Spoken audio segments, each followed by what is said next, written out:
Kalau Anies Baswedan dibiarkan, dia bisa menang.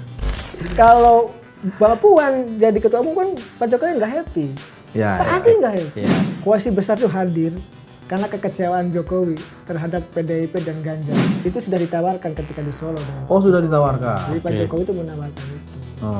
Tapi Pak Prabowo-nya bilang tidak.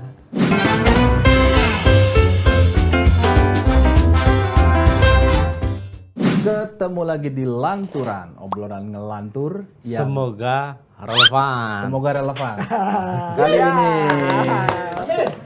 Amin. setelah Lebaran kita ketemu lagi. Kali ini kedatangan tamu. Tapi minal aidin dulu Mas, minal aidin dulu. Oh, minal aidin biar kelihatan syuting. Bang Mustaqim. Saya ini banyak mengamati tamu yang satu ini. Orangnya kecil tapi suaranya menyelekit.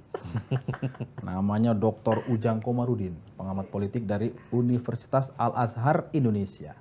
Kang Ujang? Siap. Nama Kang Ujang? Alhamdulillah, Pangestu, Kang Yogi. Topinya sama kayak Sama. Jodoh ini. Jodoh. Dia baru nonton film ini topi copet. Nggak, pemilu kan biasa banyak copet. Ya, jadi produser lagi-lagi masih seneng ini ngomongin soal koalisi. Ya. Jadi yang kita jadi sorotan itu kan koalisi Indonesia Bersatu ya. Kita sering menyebutnya menurut Kamus Lanturan itu adalah sekitar 1 minggu yang lalu itu masih menyebut koalisi inginnya Bapak. Tapi kali ini kayaknya koalisi isunya bubar. Gimana nih? Langsung aja kita, ya kan, bubar atau enggak? Ya Kang Yogi, begini, konstruksi koalisi KIB udah saya analisa 1 tahun lalu. Ketika terbentuk, bahkan belum terbentuk sudah dianalisa. Yang benar aja, Pak. Itu futuristik dong. Oke.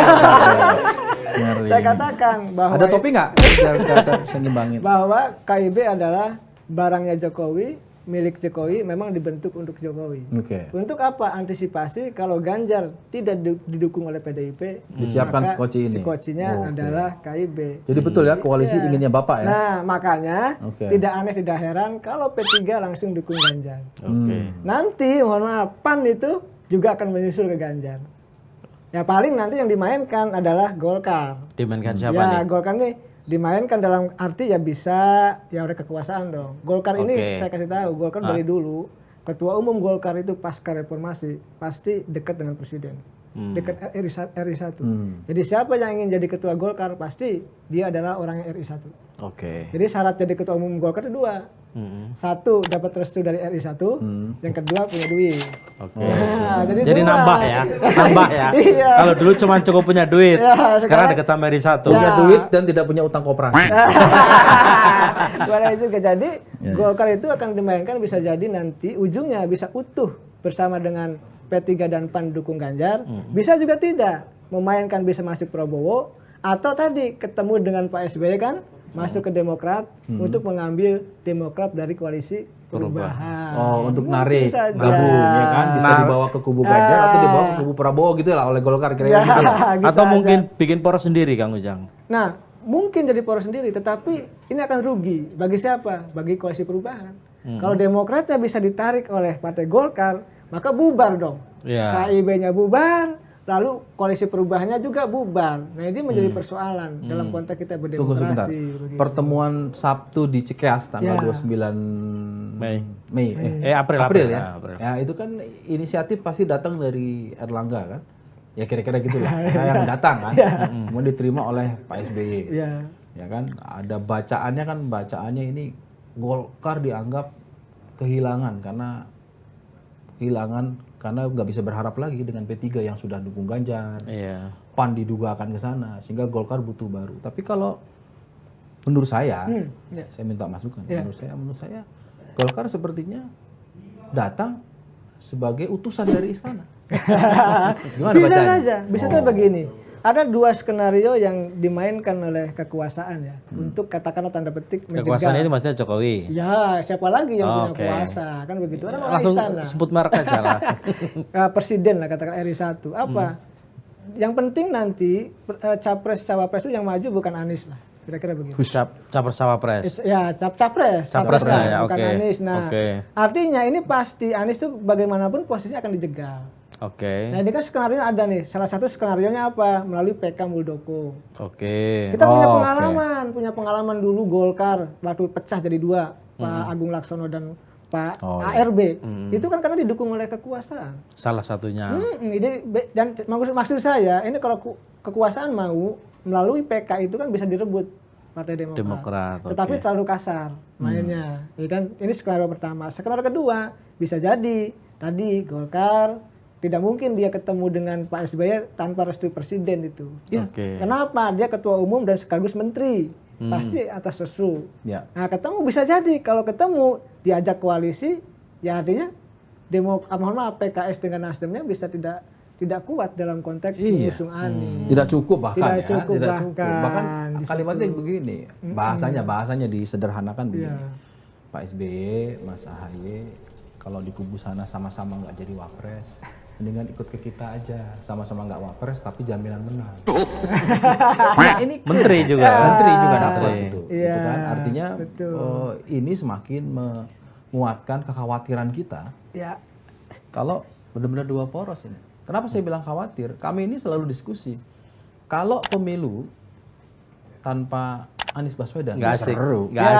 Saya sepakat. Saya dari dulu Bang Yogi, Bang Mustaqim, salah satu pengamat yang mendorong biar capres itu banyak. Jadi bukan hanya sekedar banyak. Banyak tuh berapa? 15? Ya ada pusing 3 lah. Nggak cukup. Kan dari konstruksi 20%, 20% gitu PT, kan dulu paling banyak kejadiannya 4. Nah kalau sekarang dinamikanya memungkinkan 3. Kan? Tapi tadi kalau di bypass ingin 2 ini nggak rame kalau sudah dikondisikan. Dan undang-undangnya mensyaratkan partai politik harus mendukung. Ya mengusulkan. Ya 20% jangan lupa. Kan? Ya, artinya kalau tanpa Anies Baswedan ya nggak rame, nggak menarik, nggak ada di demokrasi. Demokrasinya terkondisikan oleh tadi capres yang memang sudah dikondisikan agar 2 pasangan. Ini problem kita. Oleh karena itu teman-teman media, saya pengamat ya dari dulu mendorong agar ya kasih peluang lah Anies maju. Tapi kalau analisanya Kang Ujang sendiri, seberapa besar kemungkinan atau possibility Demokrat ini akan angkat kaki dari koalisi perubahan? Tergantung deal. Saya mengatakan begini, dealnya begini. Ini kan PK ini kan bukan hukum ANSI. Kalau hukum Demokrat menang. Pasti Demokrat AHY ya. Tetapi kalau politik Muldoko bisa dimenangkan. Kan gitu loh. Nah dalam konteks ini, ini akan ada deal mungkin. Ya nanti Demokrat dengan... Lo mau aman nggak lo? Jadi kira-kira gini, tawarannya adalah kalau lo mau aman, keutuhan partai aman, semuanya ada di tangan keluarga Cikeas, ikut kita undangan yang tanggal 29 itu datang. Iya kan? Ini tebakan kita. Ya kan? Kalau enggak tetap ngotot juga ada di situ. Ingat loh, ini lagi berproses. Betul. Kira-kira kan begitu ya? Betul. Jadi, wah gawat juga kalau begitu. Ya itulah demokrasi kita memang tadi hukum dengan politik itu enggak paralel. Kan begini, demokrasi yang sehat itu bagaimanapun gini, hukumnya harus paralel dengan gini, penegakan hukum paralel dengan demokrasi. Jadi kalau demokrasinya ini hukumnya nggak adil, tebang pilih, suka-suka penguasa gitu ya, memainkan hukum seenaknya, maka demokrasinya nggak sehat. Nah tadi orang mau maju dijegal. Definisi dijegal tuh begini. Kalau ada seseorang punya potensi, punya kemampuan, kemudian kemunculan dia itu kemudian dipersulit, boleh jadi itu dijegal. Artinya ditersangkakan, dikriminalisasi gitu loh. Tapi kalau soal yang terjadi sekarang, ini kan kaitannya dengan persyaratan undang-undang yang sudah ada aturan mainnya jauh sebelum ada pencalonan ini gitu. Bahwa syaratnya adalah berapa persen di kursi DPR, suara nasional, sehingga itu menjadi syarat pencalonan. Kasusnya ini kan seorang Anies Baswedan akan sangat tergantung dari komitmen 3 partai ini kan, PKS, Demokrat, dan Nasdem. Nah, politik itu kan tidak gini Bang, tidak kita hanya melihat depan layar. Oke. Di belakang layar seperti apa? Nah, ini dia tukang di belakang panggung. Gini di belakang panggung biasa berbeda dengan yang di depan. Oke. Ya kalau di depan cuma tanda tangan. Ya di belakang itu goyang-goyangan, tarik-menarik. Nah, yang dilakukan kan begini. Saya waktu itu saya gambarkan aja ya. Anies Baswedan kan dicari itu celah hukumnya di mana? Ya Formula E lah katakanlah dicari. Lalu jangan lupa ada info juga dari teman gitu. Akan dicari terkait dengan persoalan gratifikasinya gitu.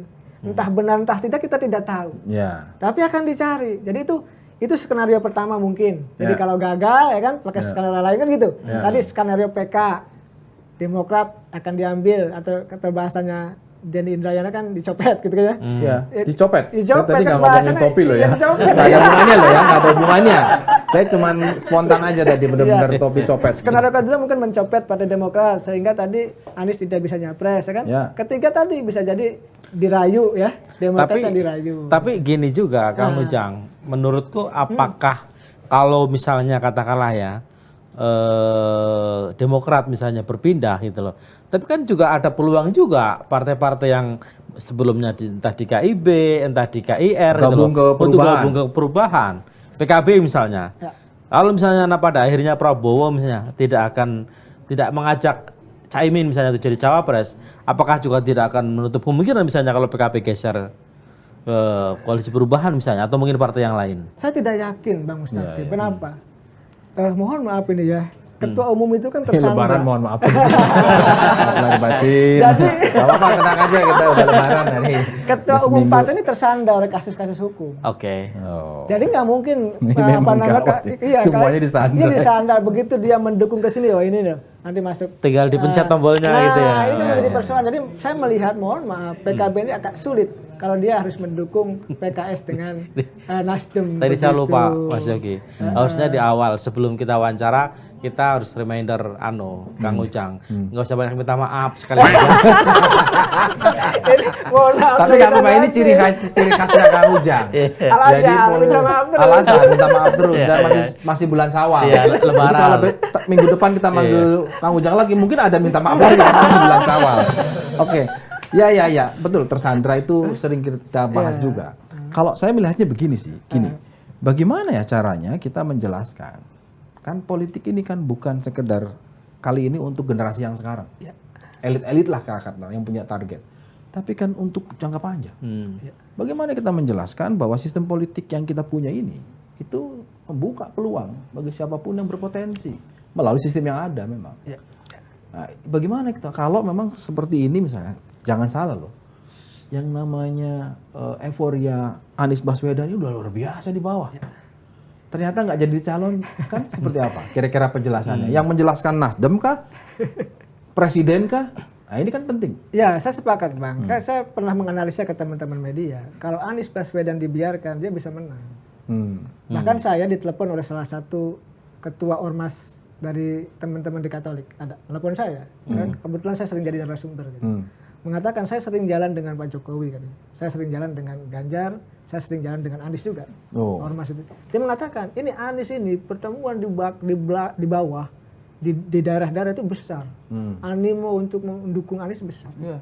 Ya, saya sepakat dengan kesimpulan dia. Ini kalau dibiarkan ini menang. Anies saya yakin. Berarti sudah betul ya langkahnya Surya Paloh mengambil Anies itu ya. Kenapa kemudian ragu? Apa yang membuat dia ragu? Ragu karena dikerjai Bang. Bagaimana misalkan Kemeninfo dikerjai? Lalu adiknya Sari Yassin Limpo juga tersangka di Makassar sebagai direktur PDAM kalau nggak salah kan. Ini juga mohon maaf, penegakan hukum di kita ini kan menyasar kemana-mana. Itu asumsi atau? Ya kan begini Bang, saya lama Bang di politik. Saya lama kenal dengan elit, dekat dengan elit. Dan saya tahu persis, mohon maaf, konstruksi hukum kita. Mohon maaf lagi udah. Oke, lanjut. Jadi konstruksi hukum kita itu memang dimainkan untuk kepentingan politik. Jadi tidak aneh, tidak heran kalau Nasdem pun harus pasang badan jaga-jaga. Ini bagaimana kalau kita dibombardir gitu. Walaupun Pak Surya Paloh sendiri pernah mengatakan ke teman-teman Nasdem bocorannya gitu bahwa saya dibunuh pun gitu kan, dimasukkan penjara pun tetap dukung Anies. Bahasanya begitu. Tetapi persoalannya sekarang kan masalah kabinet pun nego-nego juga. Iya, mau diresapel itu yang keluar ruangan juga. Presiden gemeteran. Jadi ini persoalannya. Keluar. Jadi ini menjadi persoalan. Ya, gini, kan kita tuh berharap ke partai politik tuh bukan hanya saat musim-musim pemilu kemudian bisa mencalonkan, tapi dia bisa mewarnai sistem dan memperkuat sistem. Sebetulnya ketika yang dikerjakan oleh Partai Nasdem dengan awal mendeklarasikan itu kan sebenarnya contoh yang baik kan. kemudian bahwa kemudian dari pihak lain mengundang pro kontra itu kan biasa. Ya saya termasuk yang mendukung, Bang. Kenapa? Mendukung Anies? Mendukung bukan. Tadi bukan mendukung. Bukan mendukung Nasdem, bukan. Maksudnya mendukung pencalonan itu ya gini, sebagai semua pembelajaran putra-putra terbaik setuju. siapapun gitu ya, seperti Anies untuk dicapreskan. Ya, karena setuju. punya kualitas siapapun. Jadi dari 277 juta loh, kita kurang lebih sekarang 270 juta jiwa.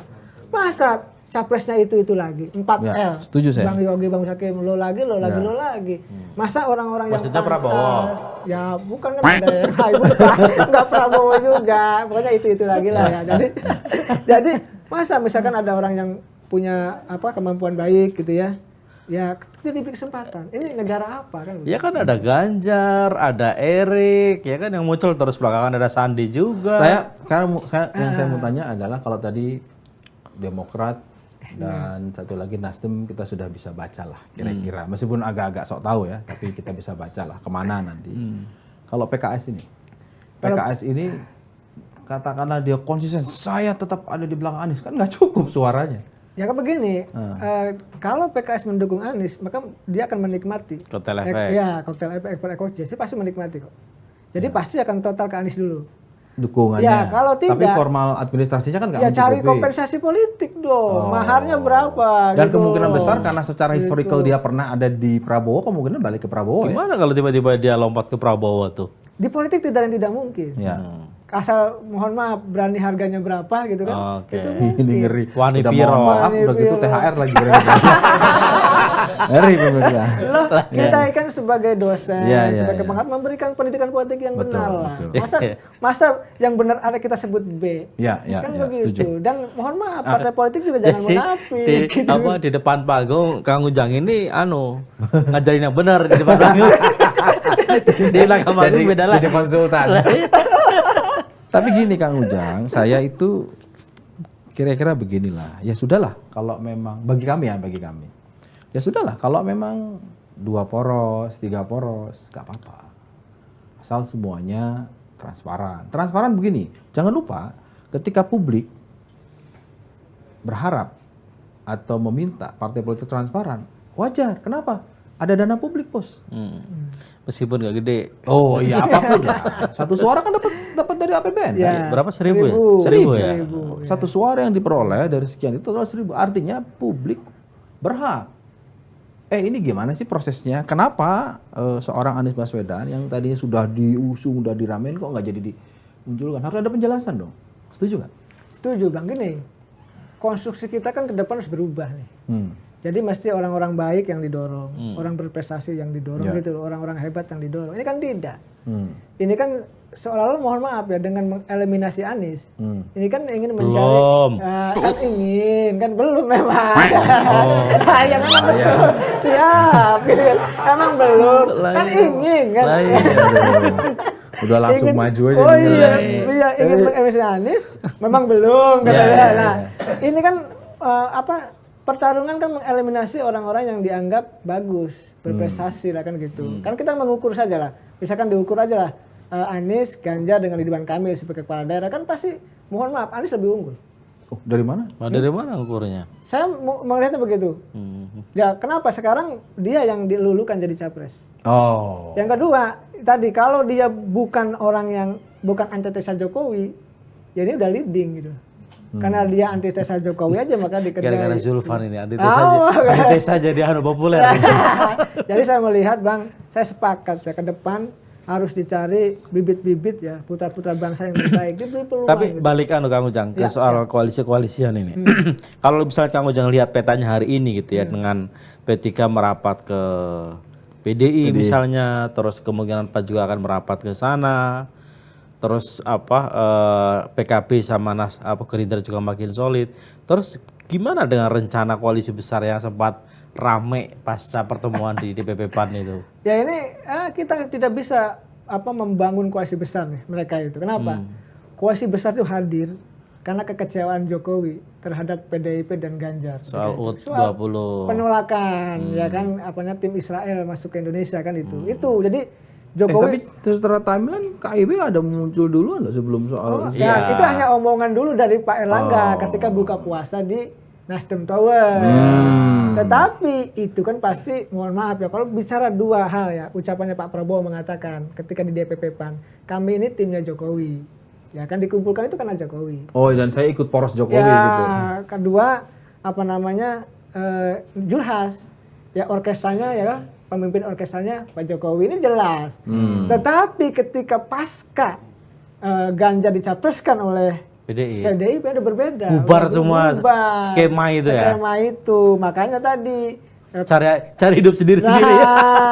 Cari hidup sendiri. Dan begini, kenapa Golkar juga masih harus ke Prabowo, nggak jelas harus ke ke Demokrat. Karena gini, ke Nasdem juga tuh. Ke Nasdem. Kalau masuk ke PDIP nggak ada ruang di situ untuk negosiasi. Golkar. Apa? Capresnya Golkar. Capresnya nggak bakal dapat. Erlangga Cawapres. Cawapresnya juga nggak bakal dapat. Ketua tim sukses juga nggak bakal dapat. Ketua relawan juga nggak bakal dapat. Nggak apa-apa kalau duitnya dapat. Nah, kalau duit pun nggak mungkin. Saya dengar ya, mohon maaf. Mohon maaf lagi. Nggak apa-apa. Saya minum dulu katanya soal di PDIP itu satu pintu. Soal sumbangan, soal donasi dari oligarki dari manapun itu satu pintu. Ini terkonfirmasi nih Bang Yogi dan Kang Mustafa. Enggak susah. Jadi ada orang saya yang suruh masuk ke sana. Jadi nggak banyak lubang tikus lah ya. Ngeri juga nih kayak badan intelijen orang di mana-mana. Jadi lapor ke saya, lapor, Kang katanya. Ini saya mau bikin namanya Ganjar Center. Ya kan kita udah siapkan tempatnya, anggarannya, ada ketuanya, ada saya, terus ada tokohnya juga, lah tokohnya gitu kan. Itu deal dengan Ganjar. Pak Ganjar ini anggarannya sekian miliar, nggak nyanggupi. Dia gini, saya aja nggak bisa berkuasa katanya. Ini semuanya di ketua tim sukses. Sumbangan apa tim sukses, termasuk orang-orang saya juga belum tentu ini gimana nasibnya katanya, bayangkan. Jadi udah dikunci juga dalam konteks itu. Jadi dia bilang Ganjar itu ya saya paling bisa nyumbang ratusan juta lah kan. Kalau miliaran juga oligarki juga nyumbangnya nggak ke kita, nggak ke saya kata. Jadi nyumbangnya ke ya satu pintu itu. Tapi kira-kira model ini kan berlaku kan di paslon yang lain juga kan kira-kira kan? Enggak Bang, kalau di lain banyak pintu. Banyak pemain. Jadi banyak pemain sendiri-sendiri gitu ya. Iya, sekarang ini beda bagaimana, makanya relawan Jokowi mengatakan kan ini pencapresan Ganjar beda dengan pencapresan Jokowi dulu. Portfolionya banyak besar, relawan kan hidup gitu. Enggak, sekarang enggak, langsung dikunci, ada relawannya ketuanya. Ahmad Basara dan Adian Napip dulu kan yang menguasai. Jadi relawan pun enggak hidup nanti itu di PDIP itu. Nah, ini kemungkinan ada celah relawan juga akan lari. Kemungkinan Prabowo mungkin. Saya sih melihatnya begitu. Larinya ke Prabowo. Bisa ke Prabowo kelihatannya. Tadi sudah diulas kan bahwa yang sekarang sementara informasi ini adalah tim Ganjar ini dikunci satu pintu. Ya, ini agak berat. Iya, artinya mengurangi fleksibilitas. Ya kan, jumlahnya jadi sedikit. Nah, kalau ini kemungkinan larinya kan ke yang lain. Nah, itu yang sekarang kelihatannya menjadi problem di sana. Bahkan mengatakan teman saya itu kelihatannya agak berat ini Ganjar. Kalau masih sama seperti ini modelnya. Seperti itu, meskipun masih ada beberapa bulan sekarang. Sekarang bulan kalau sampai pendaftaran 5 bulan. 5 bulan. November. Penetapan di bulan November. Pemilihannya di 14 Februari. Kang, berarti ada nggak kemungkinan partai-partai sisa ini gitu ya, selain P3 dan PAN ini gitu ya, itu nanti akan bikin satu poros atau dua poros? Karena ada masih tersisa Gerindra, PKB, Golkar ya. Bener ya, atau kita bikin ini, kita bikin lokomotifnya. Satu lokomotif PD Perjuangan, ya kan? Satu lokomotif Gerindra. Satu Nasdem. Masing-masing sudah punya capresnya. Nasdem katakanlah masih ada di sini, tapi kan itu tadi sudah agak masuk angin dikit gitu kan. Ya, kita asumsikan ada 3 ya kan. Nah, sementara Kang Ujang ngomong kemungkinan 2 poros ya. Berarti kan ini nih 2 lokomotif. Kalau hitung-hitungan politik misalnya, ini kan kata Mas Yogi tadi, partai ini kan pragmatis ya. Artinya kan mereka kan hitung-hitungan lah, buat apa misalnya mereka nyalonin orang kalau nggak menang terus dia justru rugi misalnya, nggak untung tapi buntung. Ya kan lebih baik cari yang untung kan, itu logika. Cari yang pasti menang lah. Yang pasti menang. Terus misalnya ketika dia nggak mencalonkan Anies, apakah masuk kategori dijegal misalnya gitu? Anies ini orang sudah memahami karena dia lawan pemerintah. Ini dianggap sulit. Apa sulitnya? Sulit tadi kondisi partai juga kan dulu deklarasi mundur. Ya kan sekarang sudah MOU tanda tangan 3 partai, Nasdem, PKS, Demokrat itu masih dikerjai kan gitu. Masih was-was dengan PK-nya Muldoko. Masih was-was tadi diambil oleh Partai Golkar ibaratnya kan gitu ya. Nah, dalam konteks itu saya melihat yang ketiga itu gini, saya meyakini hakul yakin ini. Jokowi menginginkan bahwa yang penting bukan Anies. Oh ya, itu. Ya, dari skenario ini kan berjalan, Bang Yogi, bergerak. Ya, bergerak ini kan operasi. Ya kalau sudah operasi, ya kemungkinan apapun bisa dilakukan untuk bisa. Operasi apa nih? Ya, operasi itu banyak, Bang. Ada operasi. Ini termasuk mungkin maksudnya pertemuan Bang Surya sama LBP di operasi Inggris. makan-makan. Hari Selasa tanggal 2 Mei malam kan ada rencana pertemuan tuh. Jokowi katanya ngundang semua partai koalisi pendukung pemerintah. Artinya gini. Minus Nasdem ya. Jokowi kan tetap ya, karena dia lahir dari koalisi. Ya. Bagaimanapun kan pemerintahan Jokowi ada koalisi kan, rahim koalisi kan. Dia tetap menjaga itu, bahwa di antara partai koalisi pendukung pemerintah ini terbelah menjadi dua. Ada yang di kubu Gerindra dengan Pak Prabowo ya kan, ada yang sementara masuk ke KIB, koalisi yang isunya bubar itu loh. Gitu. Ya isunya kan, isu kan. Nah gini, saya ingin minta pandangan Kang Ujang. Jokowi ini di sisa akhir pemerintahannya, dia dua nih. Satu, dia memastikan administrasi pemerintahannya berjalan dengan baik melalui semua partai-partai yang punya menteri. Yang kedua, dia menjaga koalisi ini sesuai dengan inginnya Bapak, ingin beliau. Koalisi yang untuk 2024 ya. Iya, 2024. Ya, saya melihatnya begitu, Bang. Karena begini Bang, di Indonesia ini siapapun mantan presiden, mohon maaf ya, pejabat negara ini, kalau sudah tidak punya jabatan, itu cenderung dikerjai orang. Ya, makanya dia butuh pengaman. Butuh pengaman dan butuh proteksi. Ya, saya baca teori Bang, di politik itu begini. Saya ibaratkannya Pak Jokowi ini. Dulu Pak Jokowi ini mohon maaf, pengusaha mebel. Kalau orang kecil nyebutnya tukang mebel. Kalau saya tukang kayu. Kalau saya nyebutnya pengusaha mebel lagi ya. Beda lain ya. Dia beda jadi, mengatribusinya. Beliau di sana lalu nggak tahu politik, masuk wali kota kan. Belajar dia ngangkat barbel. Jadi awalnya 0,5 kilo, angkat lagi. Lalu dia belajar jadi wali kota, tahu politik kan. Dia menang 2 periode kan, angkat lagi, kuat 2 kilo, terus sampai dia jadi gubernur, angkat lagi. Nah sekarang ini Jokowi punya kekuatan 10 kilo untuk mengangkat barbel. Jadi dalam konteks politik, ini ada teorinya, dalam konteks politik, dia memang sudah kuat, karena sudah punya posisi itu. Dan kekuatan ini harus digunakan untuk mengamankan dirinya ketika sudah tidak menjabat lagi. Lu bayangkan bukan hanya Jokowi lu, ada Gibran, ada Bobi. Ada Kaisang. Ya ada Kaisang yang harus juga diamankan. Ada Kang Ujang. Bahkan ini yang mohon maaf. Ya, bahkan Bang Yogi, ini agak lucu juga nih. Beda Bang, maaf ya beda. Bahkan ini lucu juga Bang Yogi dan Bang Mustaqim. Lucunya gini. Saya pernah di ini Bang Yogi sama Bang Mustaqim. Saya sama ini anchor Kompas satu pagi di Kompas TV gitu. Begini. Kang Ujang ini pengamat yang belak-belakan, yang ngomong apa adanya. Karena ya memang dari dulu saya diciptakan begitu saya bilang. Ya karena saya memposisikan. Jadi kalau belak-belakan, jadi dukung siapa nih? Ya kita ikut Kompas aja. Loh, kita nggak boleh dukung. Media harus netral.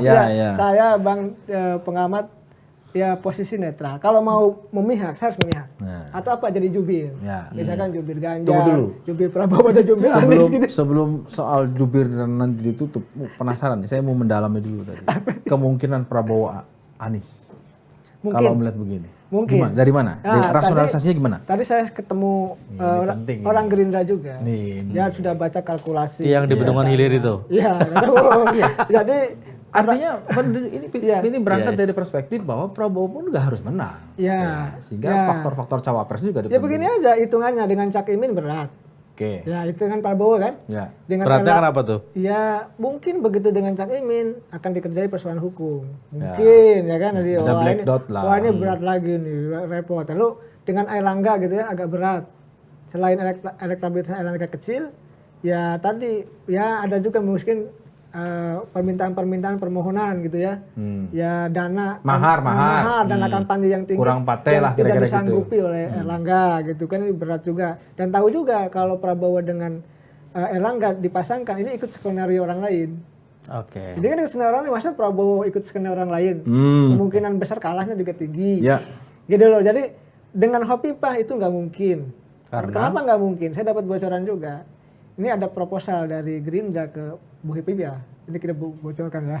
Ada proposal mengajukan ke Bu Hovifah itu. Kalau nggak dicek pasti nggak ada datanya. Ini penting. Jadi Bu Hovifah nanti ditawari jadi cawapresnya Prabowo. Mau nggak? Satu. Atau kalau mau nyalon apa namanya? Capres. Pilkada lagi gitu 2 kali. Ya kita siapkan biaya. Ya pokoknya Bu. Atau kalau mau jadi menteri pun pilih portofolio mana. Atau nanti kalau keempat mau jadi ketua tim sukses kita siapkan ketua loh. Jawabannya apa Bu Hovifah? Saya tergantung Pak Lurah.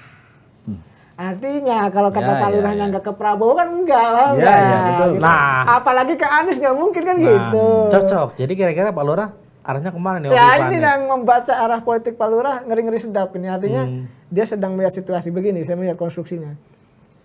Di PDIP kan Pak Jokowi juga agak kurang nyaman. Ya, karena bukan dia motornya. Ya, tidak bagaimana Pak Jokowi lagi di Solo dipanggil untuk menghadiri pencapresan Ganjar. Lalu pertarungan 3 periode kan, pertarungan di kabinet, pokoknya banyak lah. Persoalan PDI nggak clear ini. Jadi Pak Jokowi itu sebenarnya yang saya baca nih, sebenarnya apa namanya pergantian kepemimpinan PDIP nanti dari Megawati ke Puan itu sebenarnya udah yakin banget gantinya Puan. Wah iya. Kenapa? Kompensasi nggak jadi capres sama jadi ketua. Jadi apa? Bener berarti ya, singkatan PDIP itu apa Mas? Apa? Partai dipimpin Ibu dan Putri. boleh. Itu ada itu kamus boleh, lanturan. kita bisa merifer nih. Iya. Kamus baru nih dari Kompas. Oke, lanjut. Jangan dari rumah, lanturan. Ya. Mohon maaf, lanjut. Nah, saya melihat gitu. Ini persatuan penggemar topi copet. Mohon maaf, lanjutkan ya. lanjut. Jadi kalau Mbak Puan jadi ketua umum kan Pak Jokowi nggak happy. Pasti nggak happy. Banyak akan masalah persoalan. Jadi perlu juga aliansi baru juga Pak Jokowi untuk mengimbangi ini. Oleh karena itu saya tidak tahu apakah tekanan Megawati, tekanan PDIP ke Jokowi itu ampuh gitu kan? Apakah nanti Jokowi main 2 kaki? Kita lihat ke depan, gitu. Menurut Kang Ujang berarti artinya bisa jadi sebenarnya Jokowi lebih happy ke Prabowo dibanding ke Ganjar seperti itu. Dulu memang skenarionya kan ke Ganjar. Oke, sekarang? Sekarang ini agak repot. Tadi kita di ruang di PDIP-nya dikunci ya. Pak Jokowi juga tidak punya peran. Nggak punya peran. Oke, kalau tadi sudah pakai formulasi Prabowo Anies. Kalau sekarang formulasi Ganjar Prabowo mungkin nggak? Dengan premis yang paling sederhana. Menhan aja mau, masa wapres nggak mau? Ya, tapi sudah terkonfirmasi tadi saya dengan teman-teman Gerindra itu bilang itu sudah ditawarkan ketika di Solo dengan sudah ditawarkan. Jadi Pak Jokowi itu menawarkan itu. Tapi Pak Prabowo-nya bilang tidak. Oh, jadi Prabowo jadi sudah ditawari. Konfirmasi ya? Iya, jadi tidak ya kan. Waktu lebaran pertama itu yang lebaran kemarin itu berarti ya. Yang makan sholatnya sama Ganjar ketemu makannya sama Prabowo kan gitu.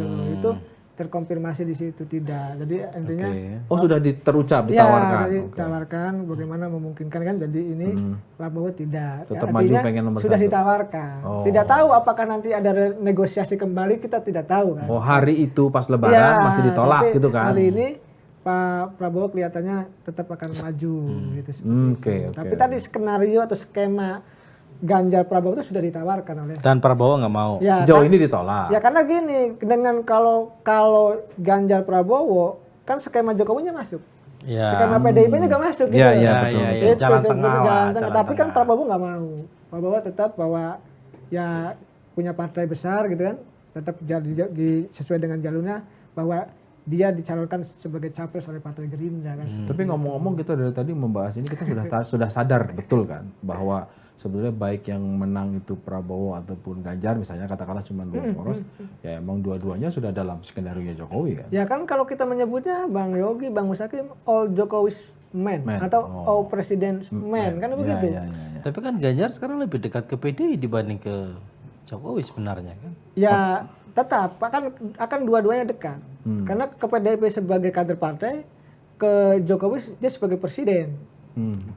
Hari ini gitu. nantinya. Nah kalau nanti kan begini, ini peta tuh berubah-ubah Bang. Kan Ganjar sekarang tunduk tadi dikunci kan. Ya sekarang ikut gitu. Kalau jadi presiden lain lagi. Kalau jadi presiden udah negosiasi lagi.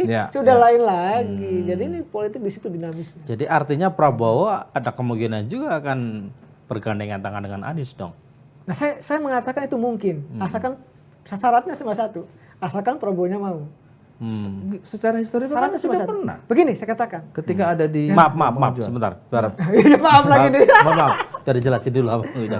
Karena begini, Prabowo itu ketika dengan capres lain dia bicara soal anggaran untuk pemenangan. Pilpres dia dengan Erlangga gitu, dengan Erick Thohir. Biaya lah, ngomong biaya. Biaya untuk pemenangan. Tetapi ketika ada yang menyodorkan Anies, no, tidak pakai uang katanya. Tapi yang penting Prabowo-nya mau. Tapi gini Kang Ujang, saya juga sempat dapat informasi gitu loh bahwa hasil evaluasi Prabowo dan Gerindra, kenapa misalnya mereka merapat ke PKB, misalnya terus menawarin ke Khofifah, karena hasil evaluasi mereka itu bahwa mereka kalah setidaknya 2 kali lah ya, yang dia maju sendiri, itu salah ngambil representasi kelompok Islamnya gitu loh, yang dia ambil gitu loh. Artinya kelompok Islam yang cenderung misalnya agak keras lah seperti itu 212 segala macam gitu ya, dan yang suaranya kenceng tapi sebenarnya kecil suaranya di TPS kan dibanding kelompok-kelompok yang moderat yang kelihatannya diem tapi sebenarnya suaranya banyak, dan itu representasinya kan salah satunya NU gitu loh, makanya diambillah PKB dan Khofifah. Nah Anies ini kan sementara dianggap pendukungnya hari ini pun adalah pendukung Prabowo sebelumnya, kelompok-kelompok yang dianggap keras dan identik misalnya Anies ini identik hanya dengan politik identitas misalnya. Nah, apakah Prabowo tidak akan menimbang itu misalnya? Kalau saya meyakini gini Bang, ini soal kemenangan. Kalau untuk kemenangan apapun dilakukan apapun bisa dilakukan. Karena kalau pilihannya misalkan dengan mohon maaf dengan Cak Imin agak berat, dengan Erick juga sulit, misalkan lalu dengan AHA juga ya kan berat juga gitu. Maka pilihannya tidak ada yang lain. Anies. Karena dia bisa mengkonsolidasikan kelompok Islam itu. Itu saja sebenarnya tinggal nanti dicari ketua tim suksesnya dari NU. Ya kan bisa aja kan gitu. Jadi kalau saya melihatnya politik itu dan secara historikal kan sudah pernah. Sekarang kita butuh lagi nih, meyakinkan lagi supaya kita clear di pertemuan hari ini. Seberapa yakin koalisi perubahan akan tetap solid sampai nanti September mendaftarkan Anies? Agak berat ini Bang, saya jawab ya Bang. Iya, jawab apa adanya aja. Beratnya di mana? Kenapa nggak ada kesempatan? Ya plak-plakan aja, mohon maaf, plak-plakan aja. Gak apa-apa. Politik itu kan tidak dibahas hari ini ya untuk analisa 2 hari 3 hari karena selalu dinamis berubah, ini nggak bisa. Nah, tetapi saya melihat begini, akan ada banyak skenario ya agar Anies tidak nyapres. Itu harus kita pegang. Artinya gini, skenario yang tadi itu supaya nggak liar, itu kan hanya akan berangkat atau bermula dari 3 partai ini. 3 partai itu. Ya, mana partai ini yang akan dipengaruhi, ya kan? Yang dia keluar ya jadi nggak cukup suaranya. Artinya bukan dari yang lain kan? Bukan dari yang lain. Politik kan ibarat drama, Pak. Drama ini yang di panggung apa, yang di belakang apa. Termasuk juga drama dari partai politik yang sementara ini mengatakan ingin mengusung Anies, tapi belum tentu dalam hatinya memang pengen berniat usung Anies. Ya ada 2 kemungkinan. Kan begini, sebenarnya gini, antara Anies dengan partai itu kepentingan juga.